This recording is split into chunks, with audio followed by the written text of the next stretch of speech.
maka malaikat maut turun ke sini. Makanya ketika sakaratul maut sudah datang, maka yang baca Quran hentikan. Kenapa? Oh, memang gitu ya. Jangan semakin kenceng. Ayo Pak, insya Allah Pak, gitu. Al-Baqarah Pak, Al-Baqarah Pak. Al-Kahfi, Al-Kahfi. Enggak lah. Yang baca Quran berhenti dulu. Kemudian digantikan dengan kita mentalkin. Antum agak ke sana dikit. Masya Allah ya. Orang yang meninggalnya kooperatif ini.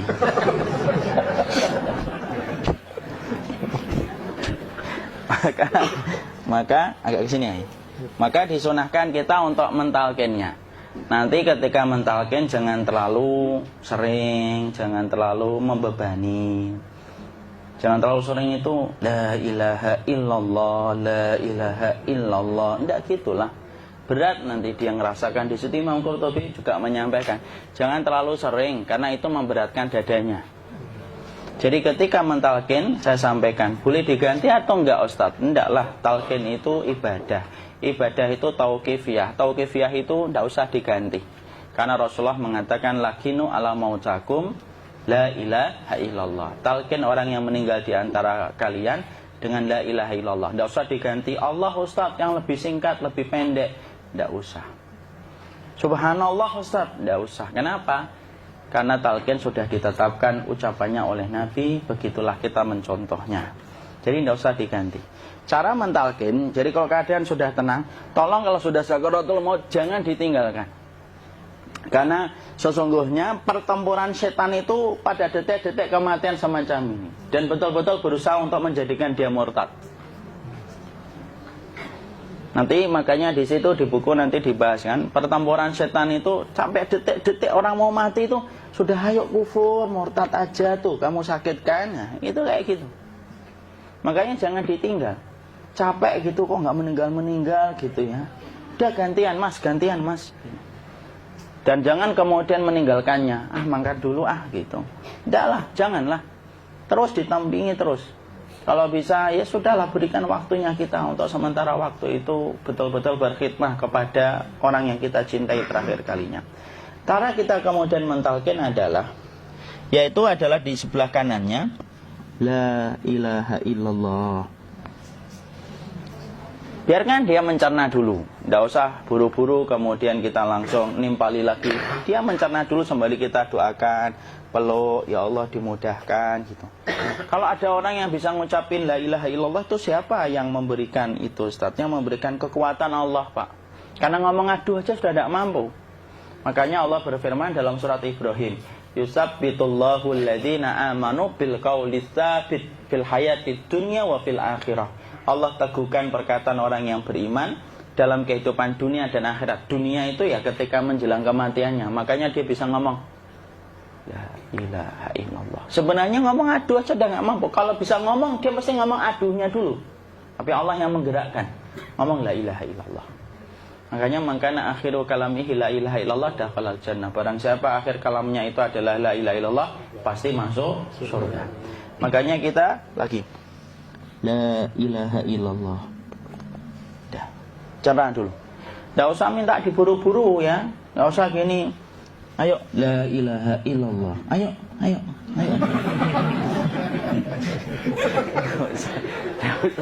Enggak usah gitu.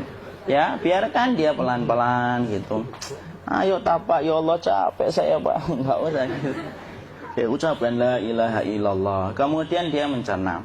Lalu kalau dia sudah mengatakan, untuk mengatakan la ilaha illallah. Ya, kalau sudah mengatakan la ilaha illallah, berarti sudah. Enggak usah ditalkin lagi, enggak usah. Belum meninggal juga Ustaz? Enggak apa-apa, biarin aja. Dia di situ aja. Kecuali dia ngomong lagi dan enggak usah diajak ngomong, alhamdulillah ya Pak, ya Allah gitu. Terus dia jawab, alhamdulillah. Ya. Itu berarti ucapan terakhirnya alhamdulillah. Atau ketika habis ditalkin la ilaha illallah, dia ngelihat air. Nah, itu berarti ucapan terakhirnya air. Talkin lagi. Nggak usah marah. Aduh Pak minta air. Mau minta air nanti aja dikubur gitu loh. Jangan gitu. Biarin aja. Jangan kemudian setelah la ilaha illallah La ilaha illallah. Terus, ayo tutup, awas ya ngomong lagi ya. Nggak bisa gitu juga. Maka kemudian setelah la ilaha illallah sudah, nggak usah diajak ngomong gitu.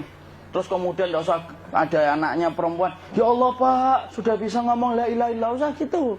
Cukup dalam hati alhamdulillah gitu. Diam kita dengerin gitu. Disitulah nanti biasanya detik dia terakhir.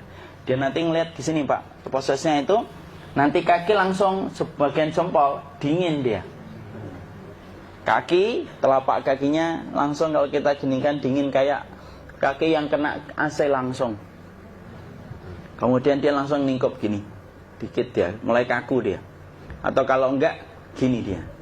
Langsung kayak jatuh, kayak kepala nanti yang paling terakhir. Kepala itu pasti ada gerakannya Pak, ini meninggal itu. Pasti gitu. Pasti gitu. Karena apa? Sudah tidak ada beban ruh yang menahannya. Ya, cabut ya, set pelan, maka kemudian malaikat itu. Tapi tetap sakit lah, walaupun dikatakan ringan, tetap sakit.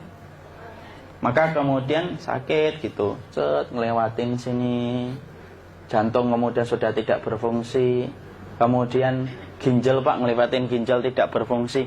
Bapak bayangkan kan, kalau yang pernah sakit batu ginjal Pak, sepakat nggak kalau kita batu ginjal itu sakitnya luar biasa Pak?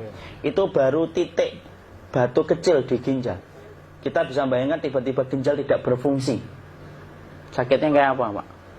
Tiba-tiba ginjal nggak berfungsi, pankreas naik, kemudian tek jantung.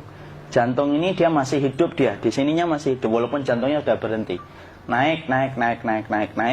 Kemudian mata, dia ngelewatin mata. Organ tubuh yang paling setia sama ruh itu mata. Maka kemudian mata dia ngelihat dia, ngelihat keluarnya, naik dia. Ya dilihat ini sama dia. Makanya Rasulullah mengatakan innar ruha idza qubida tabi'ahul basar. Ruh itu kalau dicabut, mata itu ngikutin kemana perjalanan ruh itu. Makanya ada yang meninggalnya gini. Ya itu bukan tanda su'ul khatimah. Itu tanda fitrahnya mata ngikutin ruh. Atau kemudian bukanya sedikit. Ada yang kayak senyum Pak. Ada yang kesini yang keringetan. Nah itu tanda husnul khatimah. Ada yang senyum. Jadi sakitnya setelah selesai itu plong gitu loh. Makanya kemudian ada yang tersenyum.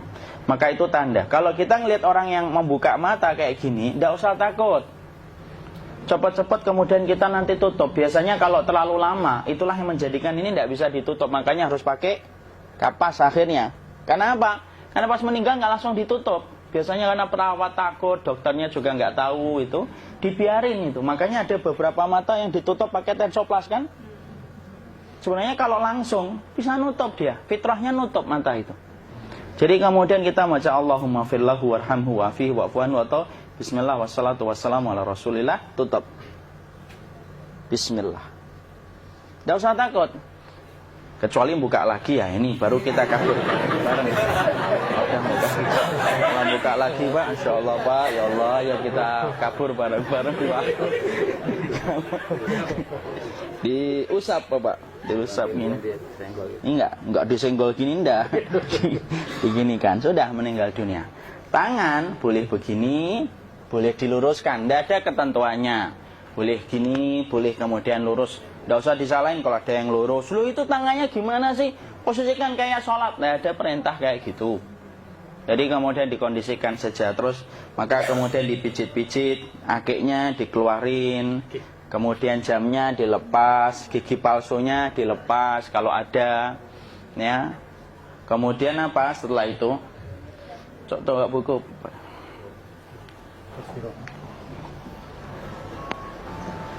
Kemudian kalau bisa awal-awal, kemudian taruh buku atau sesuatu yang agak berat di perutnya ketika baru meninggal dunia. Kenapa kemudian ditaruh kayak gini?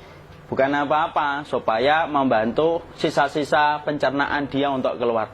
Nanti Pak, biasanya kalau kita taruh agak yang berat gini, atau kemudian kita gini-gini kan, ini udah makan belum Maki? Udah makan belum makan kok udah gede ya? Maka pencet-pencet kayak gini, biasanya nanti ketika dimandikan, nah pas dimandikan diginikan saja. Aduh. Nah ini dia sudah keluar di belakang, dia gini. Terus nanti keluar dia. Nah ini keluar langsung di belakangnya. Dan memperlakukan orang kalau sudah meninggal dunia itu yang lembut gitu. Kenapa? Inna kasra admil mayyiti kakasri admil hayyi. Mematahkan tulangnya ketika orang sudah meninggal dunia itu lebih dia rasakan sakit ketika mati daripada ketika masih hidup. Tuh Islam itu sampai sama orang mukmin itu kalau sudah meninggal aja sampai selembut itu. Kok hidup kasar itu kebangetan dia jadi orang itu. Mau sampai orang mati itu kemudian disuruh yang lembut, kalau ada aib disuruh nutup, tidak boleh diceritain. Misalkan di belakangnya beliau ini ada tompel, gagah-gagah tompelnya gede gitu, tidak boleh cerita. Masya Allah loh, sampai segitunya sunnah itu ngajarin kita untuk nutup aib.